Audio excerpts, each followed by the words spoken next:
your access point to Washington. I'm Ayesha Tanzeem. Usually we talk about serious political issues and have guests from State Department or think tanks, but today we have some really cool people with us. We're going to have a casual chat, talk about some issues that you guys also know about, which is social media, blogging, tweeting, Twitter, Facebook. How has it changed the media landscape? Has it changed people's involvement in political and civic discourse? Let me welcome our bloggers. I'll start with Varda Khalil, who's a VOA intern, I'm very happy to tell you. And Varda, you also have a blog on VOA Urdu, which has become very popular, my understanding is, so welcome to the show. And joining me via Skype is Mr. Salman Hamid, who is the director of the Center for the Study of Science and Muslim Societies in Hampshire College, Massachusetts. He writes a blog about science. So welcome to the show, Salman. And I'm also joined by Dr. Awab Alvi, which those of you who read his blog know him as the Teeth Maestro. He is now the official social media manager for Pakistan Tehreek-e-Insaf, and yes, that is Imran Khan's PTI. So Awab, welcome to the show. I will start with all of you one by one, and Awab, starting with you, because your blog, The Teeth Maestro, has been popular, and even before you were with PTI, you had a following. Does it seem to you, or is it just my perception as somebody who doesn't follow blogs day to day, that there was a boom in blogging in Pakistan, and then it seems to either have plateaued or even gone down a little bit? What do you think? Oh, absolutely. I think the Facebook generation has taken over the blogging sphere. Probably about a year or 2 years back, when Facebook lifted the character limits on their status updates. I think personally, if I were to look back at myself, I've been writing more status updates on Facebook and not on the blog. So probably about a year or so, I've actually reduced my blogging activities. But recently I realized I need to recommence that. So I'm back into the blogosphere as well as Facebook updates. Okay, so I'll ask the same question of the other two guests. Do you think blogging has kind of plateaued in Pakistan and around the world in general? And are people moving more to Facebook and Twitter? Varda, what do you think about that? Because of Facebook and Twitter, people are getting very, very close to this social media. Not like media is another thing, and social media is another thing.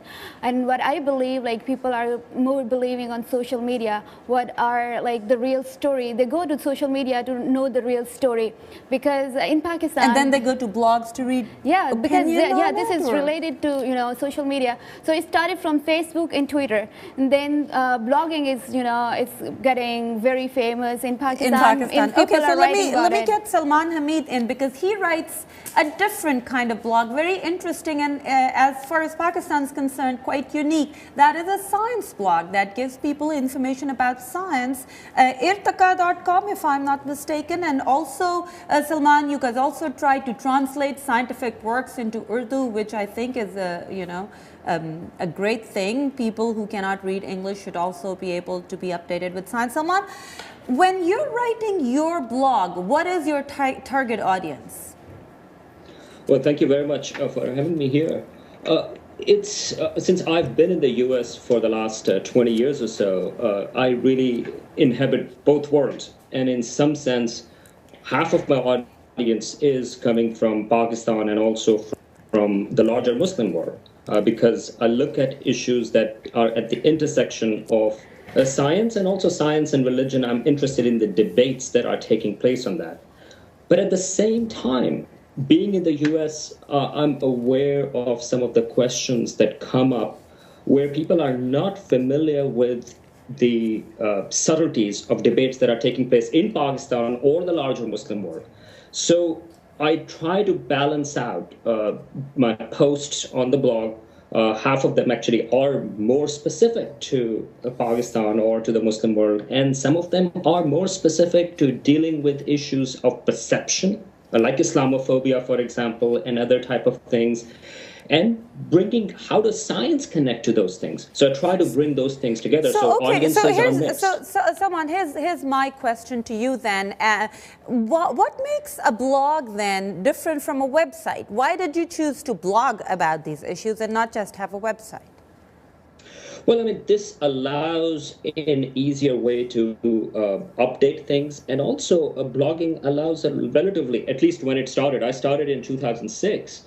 It's a relatively informal way of writing. Now, as you were also asking questions about Twitter and Facebook, I actually agree with the other speakers as well that I think overall the nature of blogging or the use of blogging has changed a little bit because of the because of Facebook actually. Because of Facebook and Twitter. Limits. And that actually leads me to something else. We have another guest here who blogs but who also tweets quite a lot, and I follow him on Twitter. That's Rakin Iqbal, who is a Pakistani American blogger and entrepreneur, and he was also a VOA intern at one point. Yeah. Wonderful, Rakin. Good to have you here. Thank you for having me.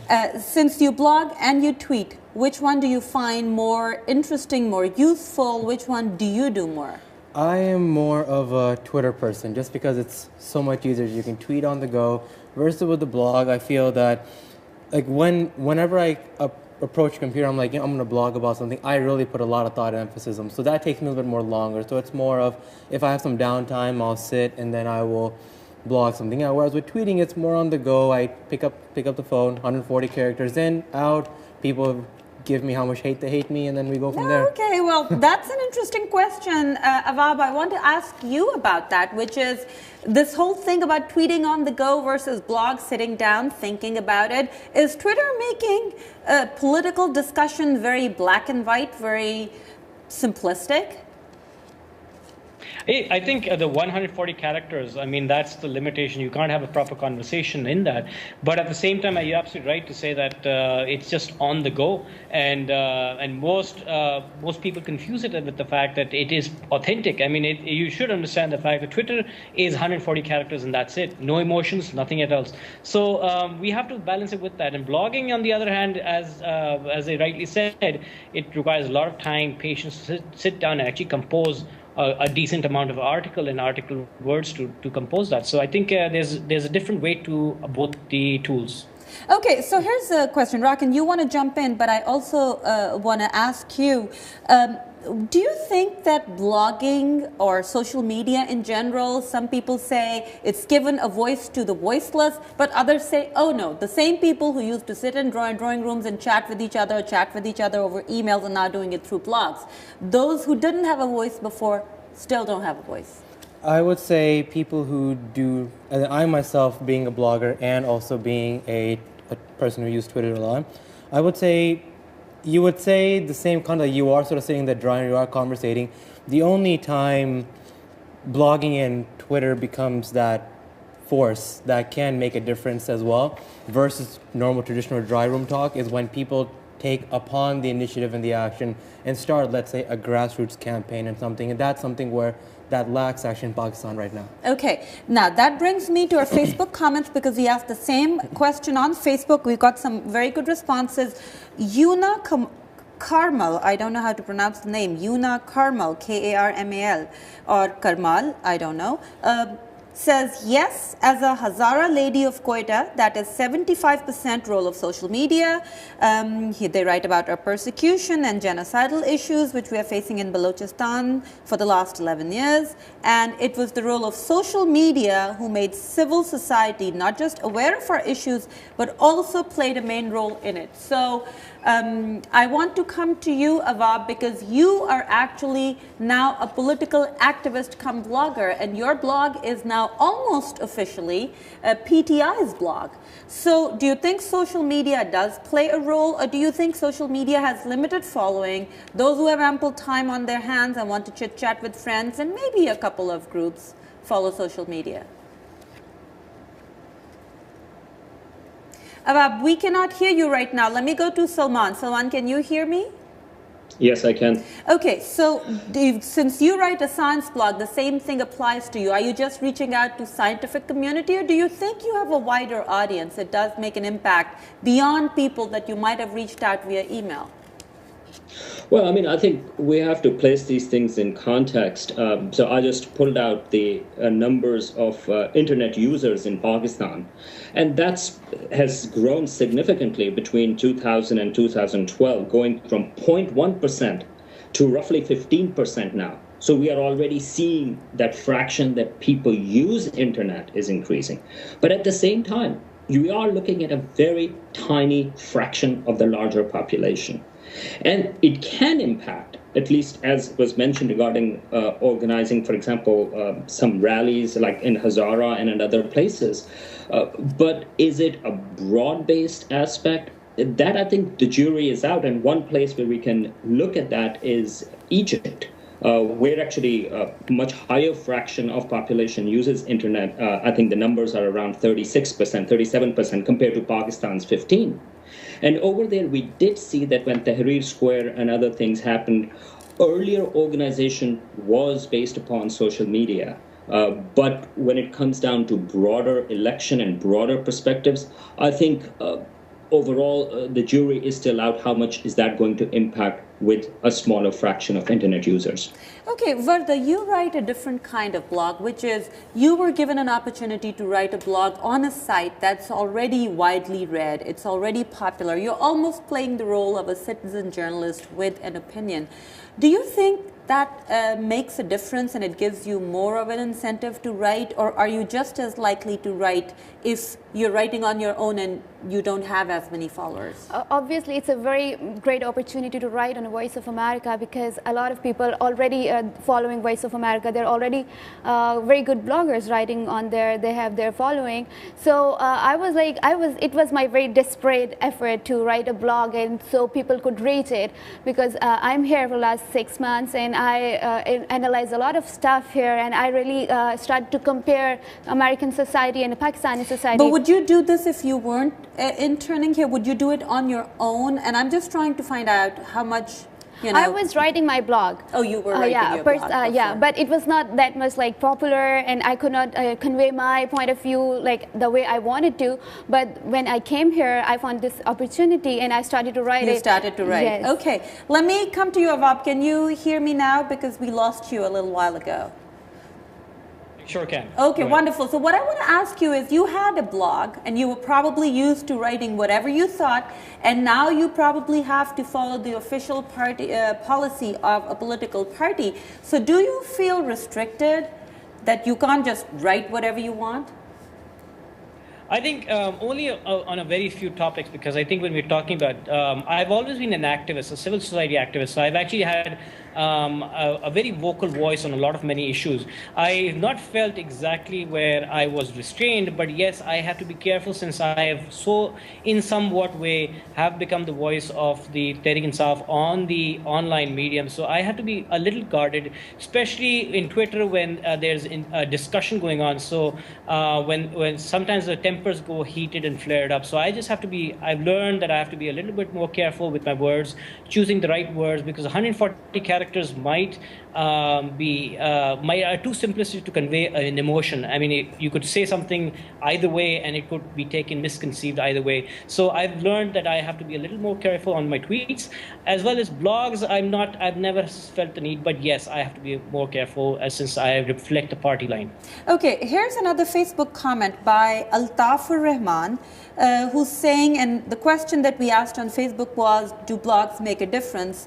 And he's saying that in any other country it might, but in Pakistan it is impossible. In Pakistan, where people are doing long marches and other activities and the government's not even taking any action, how will the government take action through social media? And he's also written some other comments. So Rakin, do you think when people blog and write and they don't see a response, it kind of... I think that's the issue. I think every region of the world has a different connection between the blog and the government and the people. For instance, when, for instance, stuff that happened in Egypt, there was a bit of a connection, as in like there's a connection between the youth and the elderly population and the government, whereas in Pakistan, that's a gap that lacks. So for instance, I know many people, and a lot of them I follow on Twitter, who we're talking to today, and a lot of these guys have really great opposing viewpoint, which I like to sort of take a seat in the middle and see them do it. But the issue becomes is because there is a gap between the social media and the youth and then the elderly and the people who are actually in government and who are the policymakers, that gap and that lack of initiation in the middle to keep them both connected is what is lacking in Pakistan. Hence, you don't see any policy being put through. Put together. Now, Salman, do we maybe overemphasize the role of social media, blogging, tweeting, even Facebook? Because we're talking about Egypt, and I remember right in the middle of the Arab Spring, I talked to somebody who was part of it, and I'm like, oh, everybody in the West thinks social media is playing a huge role. And he said, social media for Egypt is me and my laptop. He said, I'm one of the few people who are tweeting. The rest of them are running around, avoiding bullets. Nobody has time to tweet or Facebook. So are we overemphasizing how important this is? Thinking about it. One is as an organizational perspective, and I think from that, social media is useful, especially if you have Twitter on cell phone or things like that. Okay, so as organizing protests or social movements, it works. But there is another more subtler aspect where it is important, and that is it connects you to the rest of the world. It connects you to the conversations, for example, gender equality or democratic movements that are taking place elsewhere. And in some sense, since most of the population, almost half of the population of Pakistan is under the age of 25, and all over the Muslim world is under the ages of 25, they might have more in common with under 25 elsewhere in the world than 20 years or 30 years people older than in their own country. So in some sense, the aspect of social media is forming a different kind of an identity that is shaped by questions all over the world. So that's a different kind of use of social media and/or internet in that sense. Okay, so Avab, what I want to ask you is, and I'll lead into it with a Facebook comment that we have, which is Mazhar Ali Kazmi wrote that they become trendsetters because of their role. They create a lot of awareness, and they create awareness about political issues for common man, and they create awareness in the government about what the common people are thinking. You've been a blogger even before you were with PTI. Do you think you guys are trendsetters? I think PTI itself is a trendsetter in the political sphere, but I think it is important, and I. But the blog, we'll keep the politics out of it. As a blogger, do you think bloggers are trendsetters? They have been trendsetters, and as I was just narrating an example, the internet penetration is among the educated, literate, who are the decision makers of Pakistan.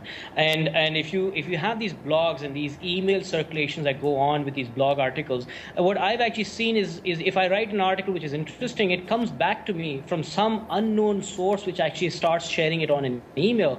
And I think what has happened is the blogs actually are discussion forums that are going on, not even online, but actually emails. So I think the blogs itself and the bloggers do make some voice heard amongst the decision makers in Pakistan. So I think we are trendsetters in the opinions, not policy making, but I think we do impact some thought process in the hierarchy. So tell me, Rakan, how long have you been blogging, and what kind of changes have you seen in the blogging community, but also in your readership? I would say in the blogging community, everyone now has a blog. It's just that one thing to do now. So it's just like how he had said, it is becoming into a trend. As far as change, it has initiated conversation, but then yet again goes back to your previous question about it's that dry room conversation. Until some action isn't taking place, then it's just conversation. So it basically gives a megaphone to the journalist and who is not the journalist. That's how I would sort of see it. Verda, will you continue blogging even after you leave VOA? Yeah, I have full plans of continuing my blogging because I started blogging here like last 2 weeks. So I'm having very good response, and I'm like looking forward to see more, more blogging and more response. So I will continue this thing, even go back to Pakistan, and I am looking forward. So do you think here's my other question then? Can we almost say that this blog that you're doing with VOA is now going to become more of a jump for you because now you can take your readers to your personal blog? I don't think like I can take. I don't want to take my readers to my personal blog because I think it will take a long time to take them to my personal blog to jump from Voice of America to my personal blog. But if they know you through VOA, they can read both, right? Yeah, Even when you leave, they can follow you, right? Okay, so here's another thing, and I was talking to, you guys must have heard of 5 rupees, that used to be a famous blog, still is in Pakistan. I was talking to one of their contributors, and they were saying that this is maybe, as Rakan was saying, more of a drawing room conversation until somebody takes an action. And Awad, since you're involved in politics, I want to ask you, can blogging, tweeting, Facebooking kind of give people a false sense of achievement? We've done our bit, we've put our drop in the bucket, we've raised awareness about this issue, now let's sit home and enjoy our tea. Oh, absolutely. I mean, it's called click activism, where they click like and they move on, and that's their contribution to change or their contribution to humanity or a human rights cause. So unfortunately, that is very prevalent, and I don't think it's only in Pakistan, it's all over the world, where just the clicking of the like button or the retweeting is your social consciousness and social good. And that is happening quite prevalent. In fact, in 2007, when I was part of the of the lowers movement, and we had these protests in Karachi and all over Pakistan, and we used to have thousands of people like the page, like the event, and only about a fraction, probably 1%, not even 1%, would show up at the protest. So I think that false sense of achievement is there, but I think especially in the Pakistani context, I think the frustrations are building up to such an extent that I think we can slightly bank on some change happening. Some people actually waking up and rising up and hoping that they would vote for their favorite leader in the election. So I think I hope it drives it, but I'm not too confident. Social media is just another medium to promote our message. I don't think we should bank on the fact that they will actually turn out to vote through the social media entirely. So go ahead, Actually, I wanted to add on to what he said. The way, for instance, if let's say there's an issue at hand, what I like to do is I like to take the issue. If let's say he has posted up an issue I'm following, and I'm like, you know what, something interesting, I would want to further research into it. Yeah, do my retweets, hit my like button. That's just an add-on feature, we would say. But I would want to look into it, look at both the opposing sides, and then if it's something that does give me that insight now and does sort of trigger that passion into, then I should do something about it. And I think that is when I can say social media will have its role in society to make actually a change. But how many people, I'll let Salman jump into it. Salman, how many people do you think take that next step? And I'll give you just a quick example from our own Facebook page. When we put up a question, so many people like it. Very few of them actually post a question, answer the question, or very few of them leave comments, because liking is easy. You just click and you like. So how do we take that to the next step? Go ahead. Right, I completely agree about click activism. Yeah, it's much easier, and that's one of the reasons. I mean, I mostly do blogging, and even there, in terms of comments, those are far less, whereas on Facebook, it's much easier to click. How do activism sort of like takes it to the next level? Well, I think it's a challenge. And again, going back to one example where people have done a little bit of analysis is Egypt. And certainly, again, in the initial stages, Twitter and Facebook played a key role. But when it came down to the actual protests, those happened with the boots on the ground. And that was at a time when the government over there tried to shut down the internet. And so there is no substitute for an actual presence. And that has to come from the larger mass movements within Pakistan, people realizing that they have to come out. For that, just saying that, hey, I have liked a page or I have retweeted it, that's a false sense of hope in that sense. And how do we change that? I'll ask each of you. Verda, you have any idea how to change that? Make people go from just liking a page to actually being an active part of that movement? the thing is that it depends on the topic. I mean, there are a few topics in Pakistan, people who are reading blogs, they're really wanted to know about those things and want to discuss about those things. And those are, I'm pretty sure those are no more the political issues. Those are social issues. And the politics are affecting our social society and social behaviors. So they will talk about these things because people have fed up, like guys and girls and youngsters, they are so fed up with this political trauma, whatever happening in Pakistan. So they want to start about, like, they want to talk about the change. They want to vent, they want to talk about change, and maybe even talking is raising awareness. Rakin, you're saying that the same. So what is different between a blog and a newspaper? You're writing, a journalist is writing. Why is your writing different? I would say, I remember when with my limited journalism experience, I would definitely say is journalism, there's particular guidelines, like the AP style and everything right, else, exactly. that you stay in within those boundaries and particular ethics that you want to stay in between.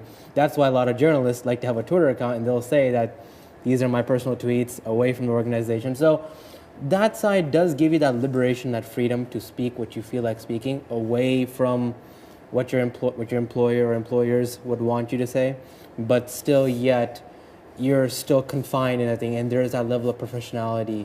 In journalism. I know when I pick up a newspaper, I know that I have a higher chance of getting accurate data versus reading a blog where it just might be all opinion without the facts. And I see both Avab and Salman are agreeing with you. Salman, I'll come to you first. Do people know, do they have distinctive lines that this is accurate information because it's in a newspaper, credible newspaper, this is just a blog? Because there has been a lot of cases where people wrote blogs with completely inaccurate information. There's not that cross-checking. Well, I think this will be one of the bigger challenges because how do we sort out right information from wrong information? There is no longer a shortage of information. So in that context, a general development of critical thinking, how do we sort out what is good and what is bad? So we cannot trust blog. This notion that, well, I saw it on the internet, it must be right. Well, that needs to be seriously challenged. There has to be a culture that challenges that notion. And even newspapers, you have to question those things. And just to add one more comment from the previous thing, I think even beyond newspapers, television still has a huge impact. And I think the next thing from blogging or social media aspect would be video blogging. So I think visual media is going to be more impactful, and I think people are going to starting to put up more and more comments via video. How will that change? I think that we'll have to wait to see. Yes, exactly. Avab, so how do we change this culture and make people understand that what they're reading in a blog may or may not be accurate? We're in a mix on that, because I think anything that comes online can start a rumor and can even hurt many people in the process. But at the same time, I think that weightage of the author who is writing it is important, because even newspapers, you can't be 100% sure. There's some really bad newspapers that publish out some really bad stuff. So you have to really, when you pick up the newspaper, you understand the credibility behind it. So I think when you look at these blogs that come up and they post rumors and slander stuff online, unfortunately, people in Pakistan have not come to a situation where they would stop, think, and not retweet or reshare it just because it's just spicy gossip. And but at the same time, spicy gossip sells. I mean, the whispering, mongering within the old wives also spreads like wildfire. So I think the same thing happens in the social media. We're interacting like normal human beings who are engaged in a conversation, and that's how we treat our social media like. Rakin, do you ever get frustrated writing a blog? You're putting out your time and effort, nobody's paying you for it, and you may or may not get readership. I think it's more about, I've always been the individual that if you're going to have an argument or discussion, then show me the facts, show me some links, something. So whenever I do post up something, if someone comments and says, no, Rakin, I think you're wrong, because et cetera, et cetera, et cetera, I would want them to say, and that's it. And that is what ends up frustrating me. It's like, can you at least be in a more sane individual? But do you write it for yourself? I write it for myself, but then sometimes when people I would say loosely say when they say stupid comments like that, it does. As in, it does sort of push me off the boat a little. So until, like, for instance, let's say I post up something and you were to comment, you do not agree with me. I'm never saying you should agree with me, but but I have to give you the reasons. Yeah, give me a reason and give me a source in the bottom. Exactly. Well, thank you so much. That's all the time we have today. I want to thank our guests. We have Rakin Iqbal in studio, Varda Khalil, and on Skype with us from Hampshire College, we have Salman Hamid, and from Pakistan, we have Dr. Awad Alvi, the teeth maestro. Thank you all for being with us, and thank you for watching. Please go to our Facebook. We talk about social media. We want you to be active on social media and tell us what you think about this show and what should we do for the next show. Goodbye.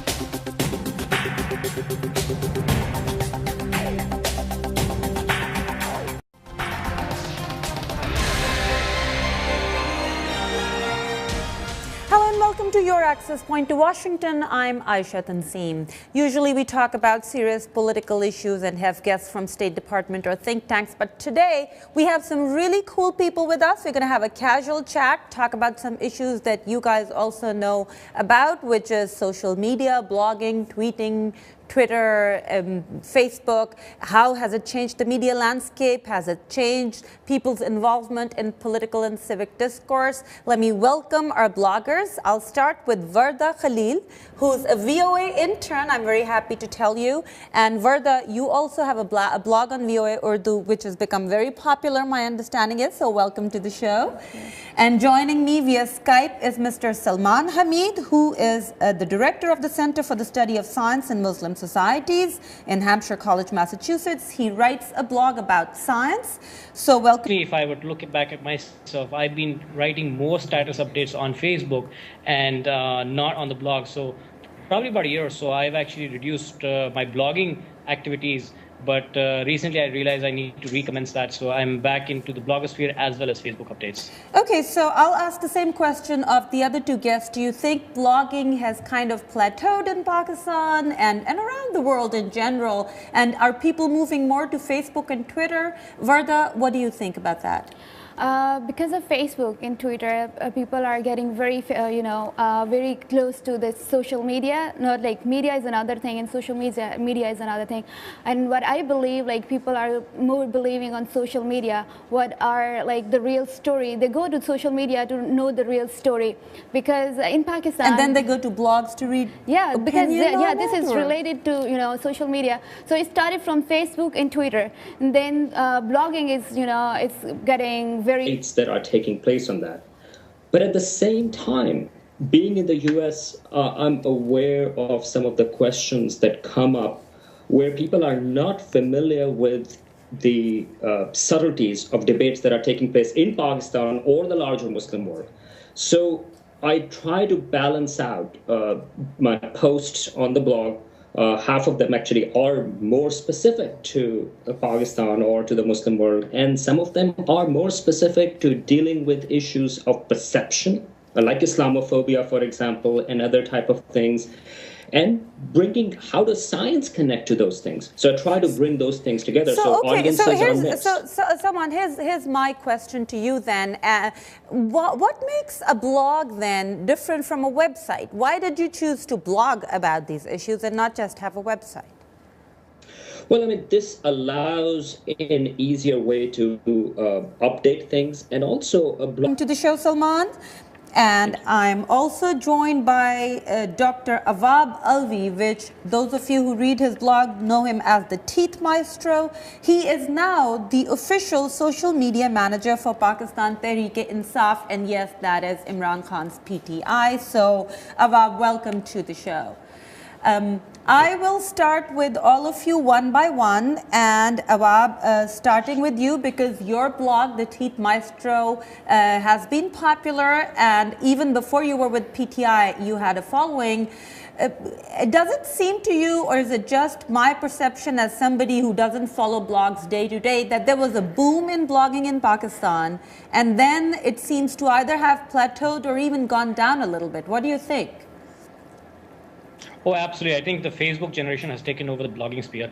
Probably about a year or 2 years back, when Facebook lifted the character limits on their status updates, I think personally famous in Pakistan. In Pakistan. People Okay, so are let writing me about it. get Salman Hamid in, because he writes a different kind of blog, very interesting, and as far as Pakistan is concerned, quite unique. That is a science blog that gives people information about science. Irtaqa.com, if I'm not mistaken, and also Salman, you guys also try to translate scientific works into Urdu, which I think is a great thing. People who cannot read English should also be able to be updated with science. Salman, when you're writing your blog, what is your target audience? Well, thank you very much for having me here. It's since I've been in the U.S. for the last 20 years or so, I really inhabit both worlds, and in some sense, half of my audience is coming from Pakistan and also from the larger Muslim world, because I look at issues that are at the intersection of science and also science and religion. I'm interested in the debate